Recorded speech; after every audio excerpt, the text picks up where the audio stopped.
আউশ মৌসুমের উচ্চ ফলনশীল একটি জাত হচ্ছে বিনা 19 এই ধানটি আমাকে কৃষি অফিস উপজেলা কৃষি অফিস থেকে বিনামূল্য দিয়েছে।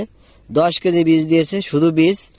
এই বীজ আমি এপ্রিল মাসে 23 তারিখে বপন করেছি। কৃষি অফিস থেকে একটা কথা বলে দিছে যে 15 থেকে 20 দিনের ভিতরে এই বীজতলা থেকে মূল খেতে এই চারা রোপণ করতে হবে। সেই লক্ষ্য নিয়ে আমি প্রচুর পরিমাণে সার কীটনাশক ব্যবহার করছি। আজ মে মাসের 5 তারিখ, এই 7 আর 5 12 দিন, 12 দিনে আজ পর্যন্ত আপনারা দেখতে পাচ্ছেন যে এই পরিবর্তন হয়েছে, এতটুকু বড় হয়েছে। আর আজ আমি GA3 ট্যাবলেট ব্যবহার করলাম, যেহেতু দ্রুত আর কি রোপণ করব।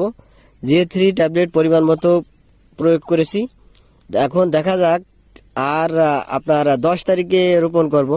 10 তারিখ অর্থাৎ আজকে 5 তারিখ হলে আর 5 দিন পরে GA3 ট্যাবলেট ব্যবহার করার ফলে কি পরিবর্তন হয় আপনাদেরকে 10 তারিখে আর একটি ভিডিও করে আপনাদেরকে এর পরিবর্তন দেখাবো।